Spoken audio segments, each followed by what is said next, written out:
Dr. Lisa Carter brushed the ancient dust from the stone tablet, her hands trembling slightly as the symbols became clear. She had been digging in the ruins of Corvex Prime for 3 months, searching for clues about the civilization that had vanished here 5,000 years ago. What she found made her blood run cold. The tablet showed pictures carved deep into the rock. Human figures stood over fallen aliens, their faces twisted in rage. Massive ships with human markings destroyed entire cities. At the bottom, written, in the old galactic script, were the words that made her heart pound.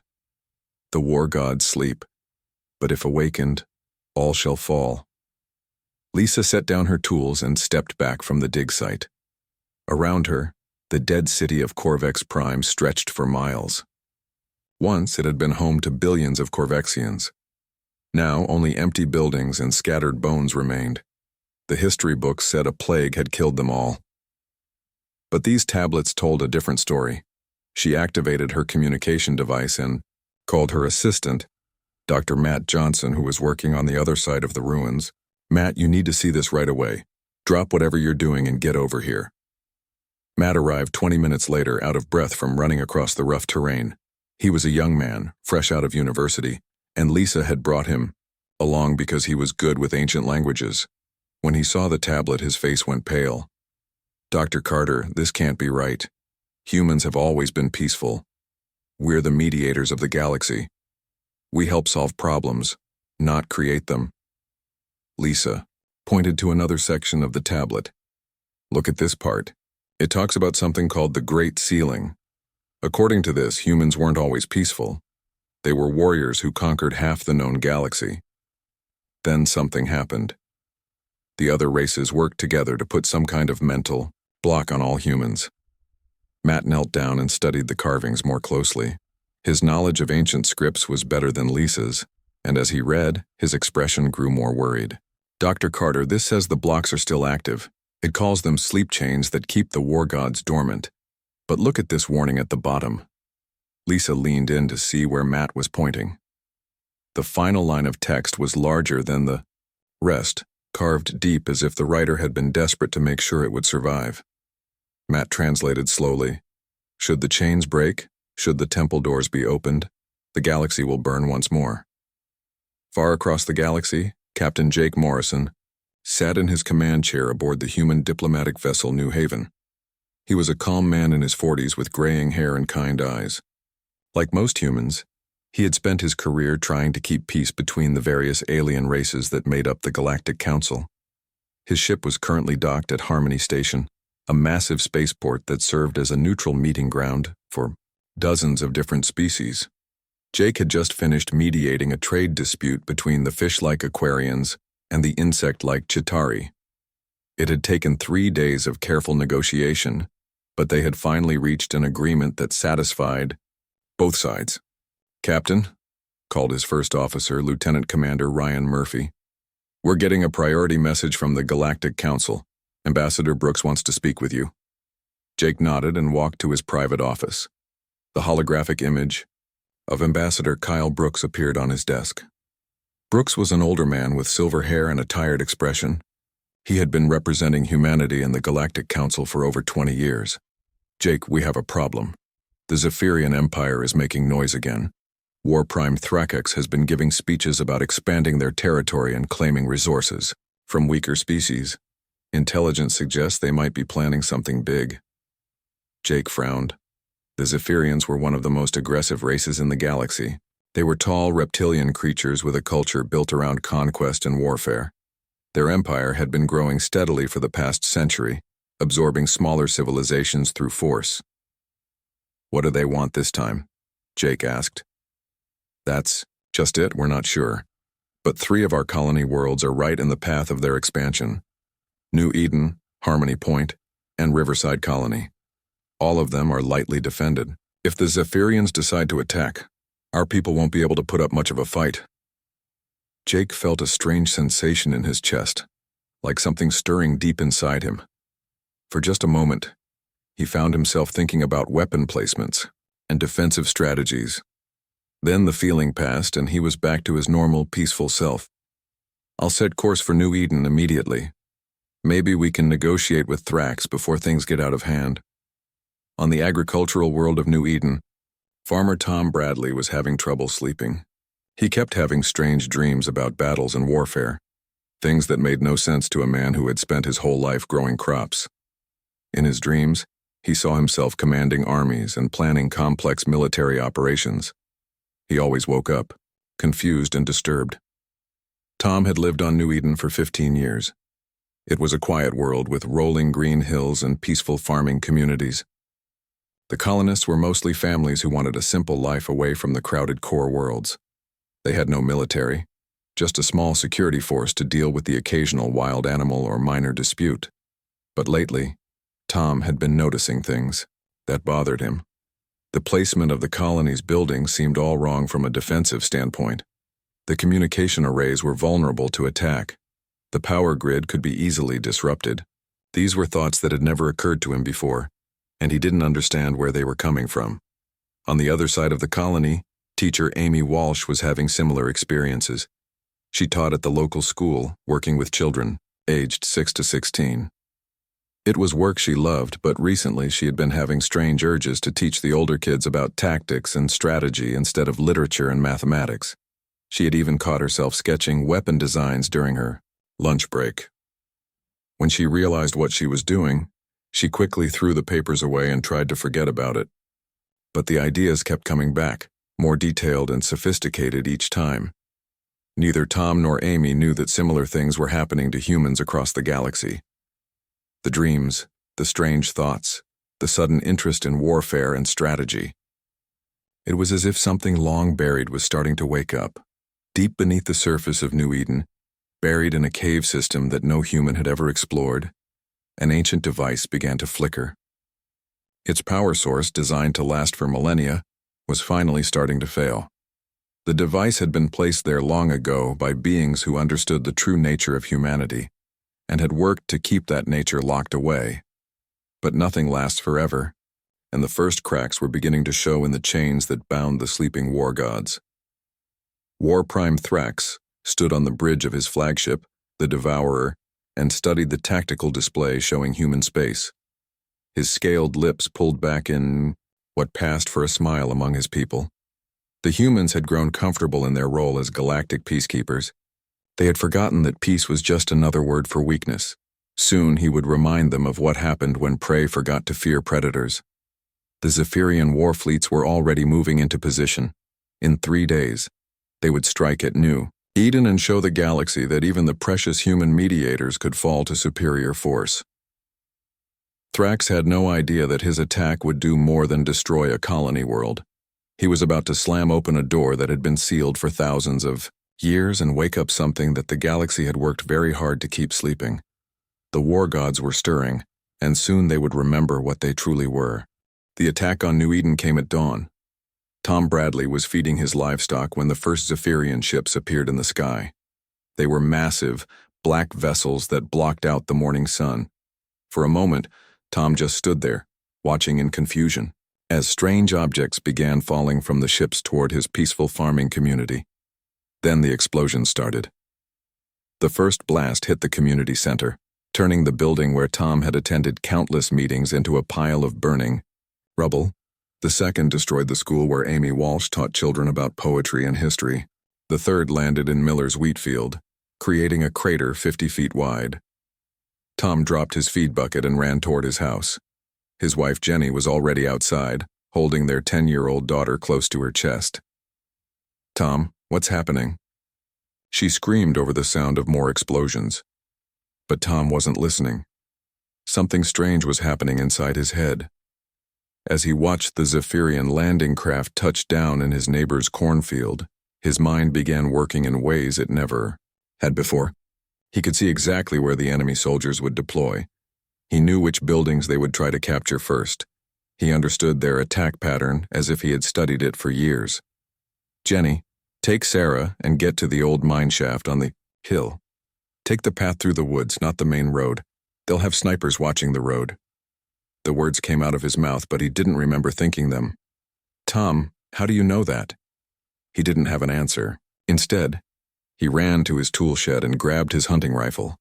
a weapon he had only ever used to shoot sick animals. But as his hands wrapped around the metal, something clicked in his brain. Suddenly, he knew exactly how to hold it for maximum accuracy. He knew how to calculate wind speed and bullet drop. He knew tactics for urban combat that he had never learned. Across the colony, Amy Walsh was having a similar experience. She had been grading papers when the attack started. Now she, crouched behind an overturned table in her classroom, 3 of her older students huddled beside her. Through the window, she could see Zephyrian soldiers moving through the streets. "Miss Walsh, what do we do?" asked 16-year-old Pete Collins. Amy looked at the scared faces around her and felt something ancient wake up inside her mind. Without thinking, she began giving orders with the confidence of a military commander. "Pete, you and Lisa go to the chemistry lab. Mix the cleaning supplies from cabinet 3 with the fertilizer from the greenhouse. Make sure the ratio is 2 to 1. Danny, you get to the workshop and bring me all the metal pipes you can find, especially the ones with closed ends." "Miss Walsh, why are we making bombs?" Lisa asked. "Because that's what we need to win." Amy stopped talking, shocked by her own words. She was a teacher, not a soldier, but somehow she knew exactly how to turn school supplies into weapons. The knowledge felt natural, like remembering something she had always known. 20 minutes later, Tom Bradley was no longer a simple farmer. He had become something else entirely. Moving through the burning streets of his colony, he coordinated the defense with a skill that amazed even him. Using hand signals he didn't remember learning, he directed other colonists to strategic positions. Old Pete Williams, who ran the hardware store, found himself understanding military engineering. He quickly showed people how to turn their houses into defensive positions. Mary Foster, the colony's doctor, discovered she could predict where wounded people would need help based on enemy movement patterns. The Zephyrian ground commander, a veteran warrior named Screeks, watched the battle unfold with growing confusion. His intelligence reports had said the humans were peaceful farmers with no military training, but these people were fighting like experienced soldiers. "Sir, we've lost 3 squads trying to take the main road," reported his second-in-command. "The humans have set up a crossfire that's impossible to break through. And sir, they're using improvised explosives that are more effective than our military-grade weapons." Scrix growled in frustration. "They're just farmers. How are they doing this?" The answer came from Amy Walsh and her students. They had turned the school into a weapons factory, creating bombs and traps from everyday materials. When the Zephyrians tried to storm the building, they walked into a nightmare of carefully planned destruction. Amy found herself thinking 3 moves ahead of the enemy at all times. She knew which hallway they would use to advance. She knew exactly where to place explosive charges for maximum effect. She knew how to use the school's layout to create killing zones that would stop trained soldiers in their tracks. Above the colony, more changes were happening. Captain Jake Morrison had arrived with his ship, the New Haven, just as the battle reached its peak. From orbit, he could see that the impossible was occurring. A handful of human farmers were not just defending against a professional military force, they were winning. "Captain, this doesn't make sense," said Lieutenant Commander Ryan Murphy, studying the tactical display. "The Zephyrians have superior numbers, better weapons, and military training, but they're being outmaneuvered by civilians." Jake felt that strange stirring in his chest again, stronger this time. As he watched the battle, he began to see patterns that his normal self would never have noticed. He could predict enemy movements. He could see weaknesses in their formation. He could plan counterattacks that would be devastatingly effective. "Ryan, prepare a landing team, but not for rescue, for support.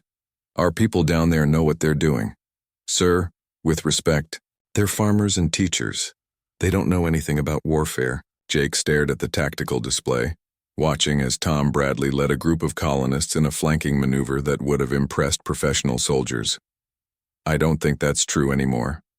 On the surface, the battle was turning into a disaster for the Zephyrians.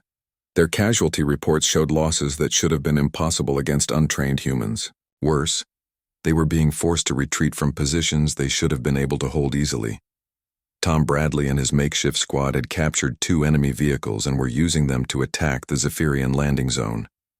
Amy Walsh had organized the children into a communications network that kept all the human defenders coordinated better than any military unit. But the strangest part was how natural it all felt. These humans weren't learning how to fight. They were remembering. Knowledge that had been buried for thousands of years was surfacing in their minds. Tactical information, weapons training, strategic thinking. It was all there, waiting to be unlocked. As the sun set over New Eden, the Zephyrian forces were in full retreat. Commander Scrix, his pride and his army both badly damaged, gathered his remaining troops for evacuation. "Sir, should we call for reinforcements?" asked his aide. Scrix looked back at the colony, where human figures moved through the smoke and ruins with the confidence of victorious warriors. For the first time in his career, he felt afraid of an enemy. "No. We need to report this to War Prime Thrax immediately. These humans, they're not what we thought they were." As the Zephyrian ships lifted off and disappeared into hyperspace, Tom Bradley stood in the ruins of his home and tried to understand what had happened to him. The knowledge was still there, the tactical awareness, the understanding of warfare and strategy. He looked at his neighbors, people he had known for years, and saw the same confusion in their eyes. They had all changed during the battle. They had all become something different. Something that had been sleeping inside them had woken up. Far away, Dr. Lisa Carter felt a chill run down her spine as she read the final tablet she had uncovered. The ancient warning was clear. When humans began to fight like their ancestors, it meant the seals were breaking. The war gods were beginning to wake up, and nobody knew how to put them back to sleep. News of New Eden's victory spread across human space like wildfire. But as the reports reached other colonies and space stations, something strange began happening to humans everywhere. Security Chief Alex Turner had been working at Harmony Point Trading Station for 8 years. It was a boring job most of the time. He checked cargo manifests, investigated minor thefts, and broke up the occasional bar fight between drunk traders. But 3 days after the New Eden attack, Alex woke up with his head full of information he had never learned. Looking at the same shipping records he had reviewed hundreds of times before, Alex suddenly saw patterns that had been invisible to him. Trade routes that seemed random now revealed themselves as carefully planned networks. Cargo shipments that appeared normal were clearly cover stories for something else. "Computer, show me all Zephyrian trade vessels that have passed through this station in the last 6 months," Alex said to his workstation. The data appeared on his screen, and Alex's enhanced awareness immediately spotted the problem. The ships were carrying far less cargo than they claimed. The weight distributions were all wrong. The flight paths made no sense for legitimate trade.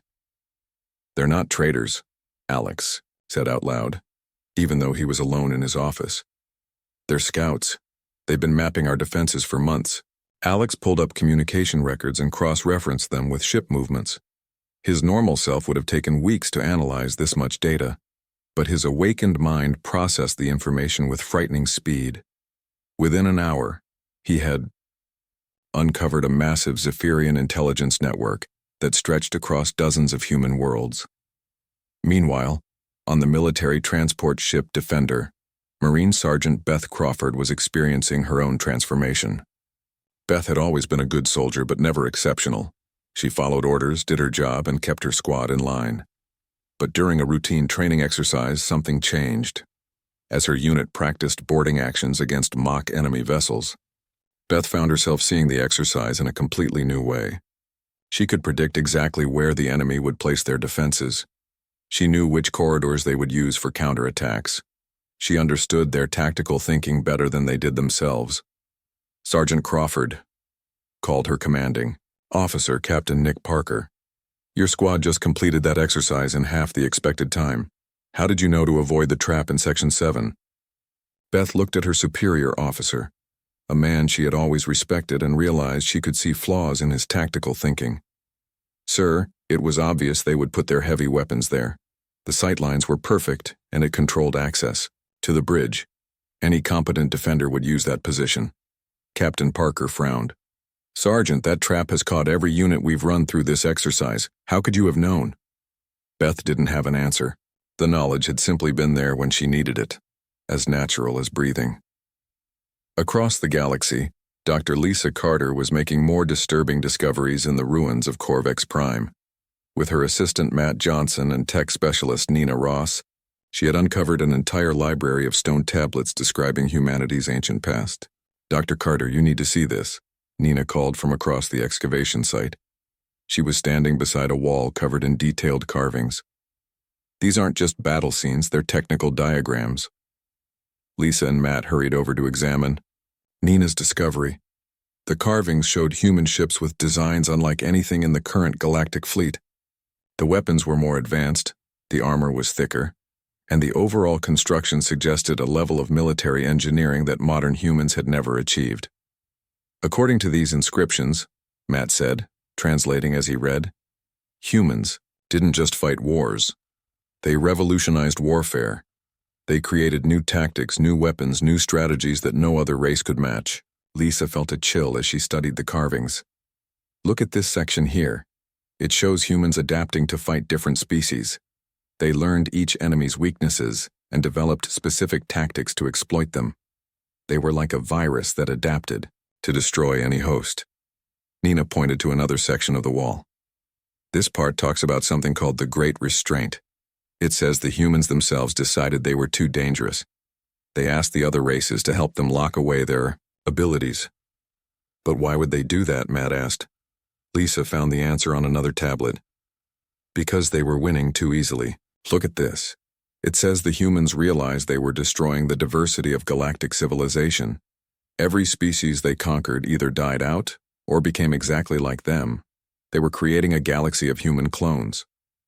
While the archaeologists uncovered the truth about humanity's past, War Prime Thrax was planning his next move. The defeat at New Eden had been embarrassing, but he was not ready to give up. If anything, the unexpected resistance had made him more determined to conquer human space. "Commander Vex," Thrax called to his chief tactical officer, "what do our intelligence reports say about human military capabilities?" Vex, a scarred veteran of dozens of campaigns, looked uncomfortable. "Sir, the reports are contradictory. Our scouts insist that humans have minimal military forces and no significant weapons production. But the battle recordings from New Eden show combat effectiveness that rivals our elite units." "Then our scouts are incompetent," Thrax growled. "Clearly the humans have been hiding their true strength. We will respond accordingly." But Thrax was making a fatal error.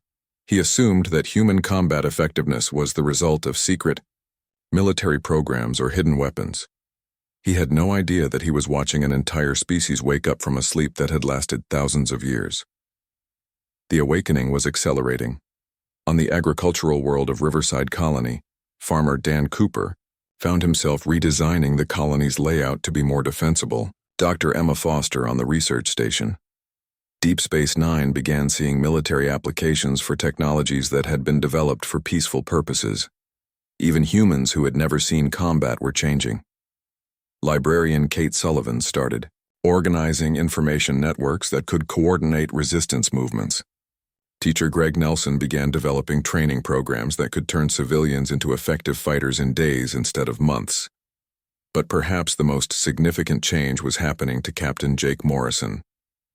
As he traveled between human worlds, documenting the strange transformations occurring everywhere, Jake felt his own mind expanding in ways that frightened him. He began to see the bigger picture. The Zephyrian Empire wasn't just a threat to human colonies, it was a test. Something was using the reptilian warriors to measure how much humanity had awakened. And based on what Jake was observing, the answer was more than anyone had expected. "Captain," Lieutenant Commander Ryan Murphy said as they approached their next destination, "I've been analyzing the pattern of human behavioral changes. It's not random. There's a correlation with proximity to certain stellar coordinates." Jake studied the data Ryan had compiled. His enhanced awareness immediately saw what his first officer had discovered. The changes were strongest near specific locations in space, locations that matched the sites Dr. Carter had identified as possible suppressor installations. Ryan set course for the nearest of these coordinates. Maximum speed. "Sir, that will take us into unexplored space. We don't know what we'll find there." Jake stared at the star charts, feeling ancient knowledge stirring in his mind. I think we're going to find the source of what's happening to us. And I think we're going to find out why someone wanted to keep us from remembering who we really are. As the New Haven jumped to hyperspace, heading toward answers that would change everything, War Prime Thrax was launching his second wave of attacks. This time he committed 3 full battle fleets to the assault on human space. He expected to face the same peaceful traders and farmers that the Zephyrian Empire had always known. Instead, he was about to encounter humans who were remembering thousands of years of suppressed knowledge about warfare, tactics, and conquest. The sleeping war gods were waking up, and they were remembering why the galaxy had once feared them. The Zephyrian attack on Earth began exactly as War Prime Thrax had planned. 3 massive battle fleets emerged from hyperspace around humanity's homeworld, their weapons charged and ready for what should have been an easy conquest of a peaceful planet. Thrax stood on the bridge of his flagship, watching Earth grow larger on the viewing screen. The blue and green world looked defenseless with only a handful of orbital stations and a small patrol fleet protecting it. According to his intelligence, Earth's population was mostly civilians, scientists, artists, farmers, and bureaucrats who had never seen real combat. Begin the bombardment, Thrax ordered. Target their orbital defenses first, then their major cities. Make this quick and decisive. The first wave of Zephyrian missiles streaked toward Earth's orbital platforms, but as they approached their targets, something unexpected happened. The defensive systems that should have been slow and clumsy suddenly moved with deadly precision. Every missile was intercepted. Every attack was countered. On Earth's primary defense station, Admiral Rick Hansen watched the enemy assault with calm eyes. 3 days ago, he had been known throughout the fleet as a diplomatic officer who preferred negotiation to fighting. Today, he was something entirely different. Lieutenant Foster, redirect power from the secondary systems to the main. Guns. Collins, I want firing solutions on their command ships. Parker, prepare the defensive fleet for attack pattern 7. His staff moved to obey, even though attack pattern 7 was not something they had ever learned. Somehow they all knew exactly what the Admiral meant. The knowledge was simply there in their minds, as if it had always been waiting. The battle that followed was unlike anything the galaxy had ever seen. Human ships that had been designed for exploration and trade suddenly fought like purpose-built warships. Captains who had spent their careers carrying cargo began executing maneuvers that confounded enemy tactical computers. Captain Steve Parker commanded a converted freight hauler called the Lucky Strike. His ship had been hauling grain and medical supplies just a week ago. Now, as Zephyrian fighters swarmed around him, Steve found himself thinking like a combat veteran with decades of experience. Redirect the cargo bay magnetic clamps to create an electromagnetic pulse, he ordered his engineer. Then dump our grain reserves in a dispersal pattern around the enemy formation. Captain, how is grain going to help us fight? Steve smiled, with cold confidence. When the electromagnetic pulse hits their sensors, they'll be flying blind. The grain will show up on their instruments as debris from a destroyed ship. They'll think we're dead and drop their guard. Then we hit them with everything we've got. The plan worked perfectly. As Zephyrian ships moved through the grain cloud, assuming they had destroyed the Lucky Strike, Steve's converted freighter emerged from behind an asteroid and opened fire at point-blank range. 3 enemy vessels were destroyed before they realized what had happened. Similar scenes played out across the battle zone. Humans who had never studied military tactics were outmaneuvering trained Zephyrian commanders. Converted civilian ships were destroying purpose-built warships through clever improvisation and impossible intuition. But the real change came when the Zephyrian ground forces landed on Earth itself. Dr. Emma Foster had been working in her laboratory at the Global Research Institute when the invasion began. She was a theoretical physicist who had spent her career studying peaceful applications of energy manipulation. But as Zephyrian dropships landed in the city around her, Emma felt something ancient and terrible wake up in her mind. Looking at her experimental equipment, Emma suddenly saw weapons everywhere. The particle accelerator could be modified to create a devastating beam weapon. The gravity generators could be turned into area denial systems. The quantum computers could hack any enemy electronic system. Computer, show me the power grid for the entire city, Emma said. Within minutes, she had turned the research institute into a fortress that bristled with improvised weapons. When the Zephyrian assault troops tried to storm the building, they walked into a nightmare of physics turned deadly.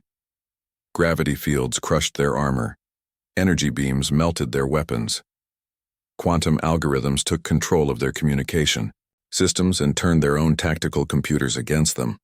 The effect spread across Earth like a wave. Humans everywhere were remembering abilities they had never learned. Professor Linda Shaw at the University of Geneva began coordinating global resistance efforts with the skill of a master strategist. General Marcus Stone, who had been scheduled for retirement, found himself planning counter-offensives that pushed back enemy forces with devastating efficiency. But the most significant change occurred deep beneath Earth's surface. In caverns that no human had ever explored, ancient machines that had hummed quietly for thousands of years suddenly began to fail. The suppressor network that had kept humanity peaceful was overloading under the stress of global combat. Captain Jake Morrison felt it happen. He was in hyperspace, racing toward the coordinates Ryan Murphy had identified, when every human on his ship suddenly gasped in unison. It was as if a dam had burst inside their minds, releasing a flood of memories and knowledge that had been locked away. "Captain," Ryan said, his voice shaking, "I remember things, battles from thousands of years ago, tactics and strategies from wars that happened before our civilization was supposed to exist. How is this possible?" Jake closed his eyes and let the memories flow through him. He saw human fleets conquering star systems. He remembered weapons that could crack planets. He recalled strategies that had brought entire galactic empires to their knees. "Because it's not the first time we've done this," Jake said quietly. "We've been the galaxy's apex predators before, and someone made us forget. Back on Earth, the battle was turning into a massacre. But not in the way War Prime Thrax had expected. His 3 battle fleets were being systematically destroyed by humans who fought with a combination of desperate creativity and ancient knowledge. Admiral Rick Hansen coordinated the defense from orbit, while generals like Marcus Stone led ground forces that moved with impossible precision. Every human seemed to know exactly where they were needed most. Every resistance cell operated as part of a larger strategy that no one had planned, but everyone understood. Dr. Carol Reed, the head of Earth's Medical Corps, found herself organizing field hospitals that doubled as intelligence-gathering centers. Teacher Julia Martinez began broadcasting psychological warfare messages that demoralized enemy troops and inspired human resistance. Even maintenance worker Dan Cooper, who was responsible for keeping the space elevators running, discovered he could sabotage enemy equipment with modifications so subtle that the Zephyrians never realized their weapons were being turned against them. As the sun set over Earth's burning cities, War Prime Thrax faced a reality he could not accept. His invasion force was not just failing, it was being destroyed by an enemy that seemed to grow stronger with every passing hour. "Sir," his tactical officer reported, "we've lost 70% of our ground forces and half our fleet. The humans are using tactics we've never seen before. They're adapting to our strategies faster than we can implement them." Thrax stared at the tactical display, watching as human forces executed a planet-wide counteroffensive that was driving his troops back to their landing zones. "How is this possible? Our intelligence said they were peaceful." "Sir, I don't think they were hiding their military capabilities. I think they were hiding what they are." As if to prove the point, a converted human cargo ship emerged from behind Earth's moon and destroyed 2 Zephyrian cruisers with weapons that had been improvised from mining equipment. The attack was so precise and devastating that it could only have been planned by someone with centuries of combat experience. But the humans executing these impossible tactics had learned to fight just days ago. The temple door had been slammed open, and the war gods were fully awake. The galaxy was about to remember why it had once feared humanity above all other species.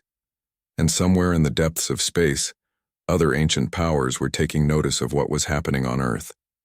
The humans were no longer sleeping, and that changed everything. The war was over in 3 weeks.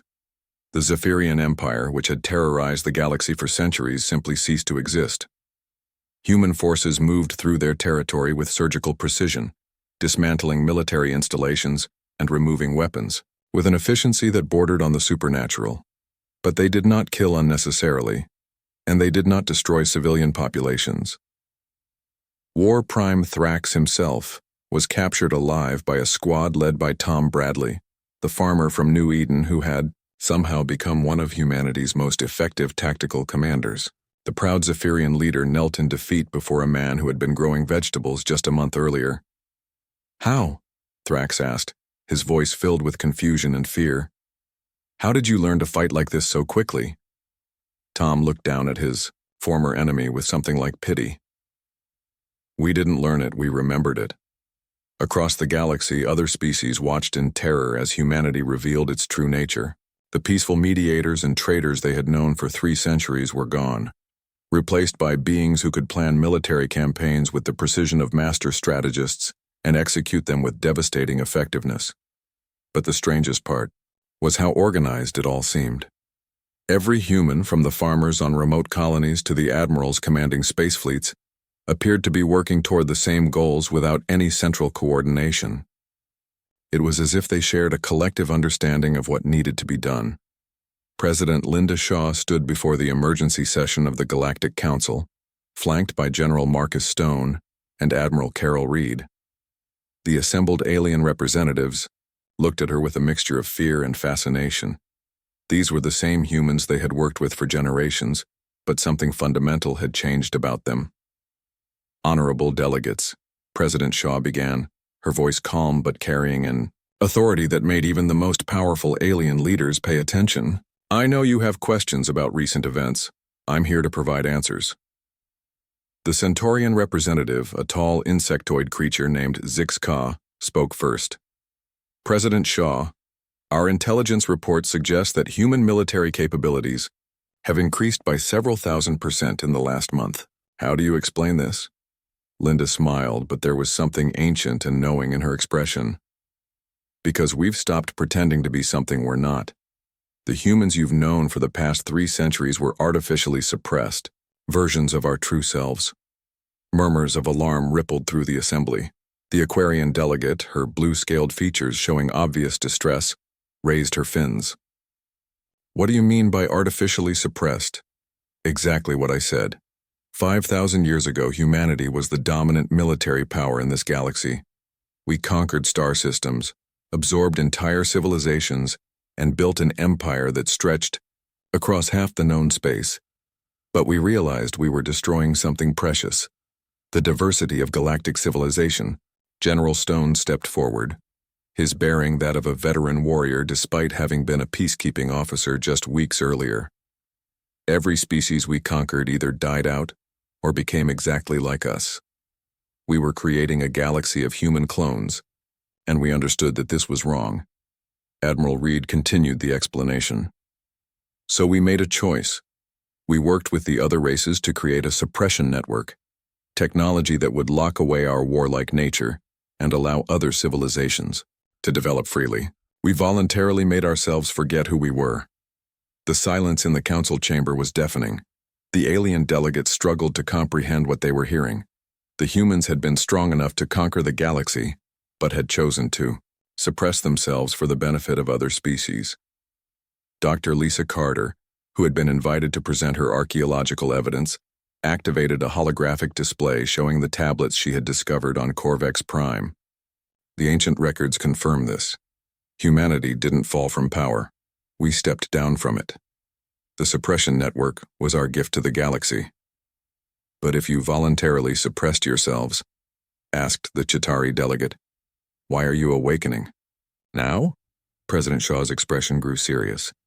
"Because the Zephyrian attack on our colonies damaged the suppression devices. The network was designed to last forever, but nothing truly does. When War Prime Thrax decided to test humanity's resolve, he accidentally broke the chains we had placed on ourselves. Captain Jake Morrison, who had spent the last weeks exploring the hidden suppression sites throughout human space, provided the technical details. The devices were powered by quantum resonance generators that fed off peaceful human thoughts and activities. When humans began fighting for survival, the feedback overloaded the system.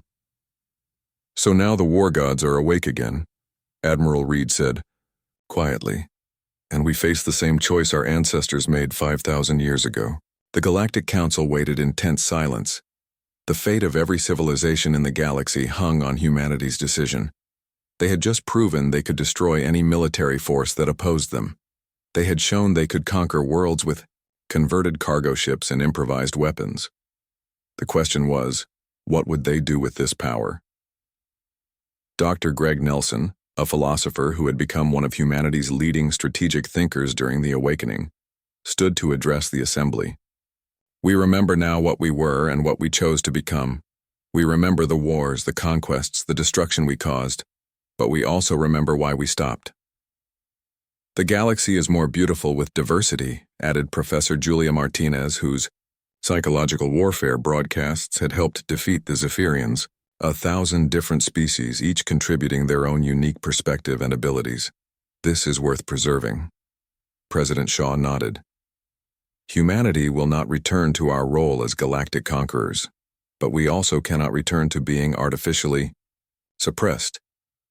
We must find a new way forward. General Stone outlined their proposal. We will serve as the galaxy's guardians, not its rulers. Any species that threatens the peace and diversity we value will face our opposition, but we will not impose our will on peaceful civilizations. Think of us as the galaxy's immune system, Admiral Reed explained. We will remain dormant unless threatened, but when necessary, we will respond with overwhelming force to protect the weak from the strong. The Aquarian delegate raised her fins again. But how can we trust that you won't change your minds? How do we know you won't decide to conquer us after all? Dr. Carter smiled and activated another display, showing the construction sites that were already appearing throughout human space. Because we're building a new kind of suppression network, not one that makes us forget who we are, but one that helps us remember why we chose peace over conquest. Captain Morrison explained the technical aspects. These new devices won't suppress our abilities, but they will maintain a constant reminder of our values. Every human will carry within them the memory of what we almost destroyed and what we chose to preserve instead. Tom Bradley, the farmer, who had become a war leader, spoke for the first time during the assembly. We are what we are. We can't change our nature, but we can choose how to use it. 5,000 years ago, we chose to protect the galaxy by stepping aside. Today, we choose to protect it by standing guard. The vote was unanimous. Humanity would be granted a special status within the Galactic Council, not as rulers, but as protectors. They would maintain their own territories and their own fleets, but they would also serve as the final defense against any force that threatened galactic peace. As the assembly dispersed, the alien delegates still seemed nervous around their human colleagues. The knowledge that these peaceful-seeming beings were actually dormant war gods would take time to accept. But already reports were coming in from across the galaxy. Pirate fleets that had raided shipping lanes for decades were surrendering without a fight. Aggressive species that had been planning expansionist wars were reconsidering their ambitions. The mere knowledge that humanity was awake and watching was enough to maintain peace. In his workshop on New Eden, maintenance worker Dan Cooper continued his normal duties, repairing farming equipment and fixing broken machinery. But now he carried within him the knowledge of how to build weapons that could level cities, and the wisdom to choose not to use that knowledge unless absolutely necessary. The sleeping war gods were awake, but they had chosen to remain guardians rather than conquerors. And perhaps in that choice they had found something even more powerful than the ability to destroy, the strength to protect what was truly worth preserving. The galaxy was safe, watched over by beings who remembered both the cost of war and the value of peace.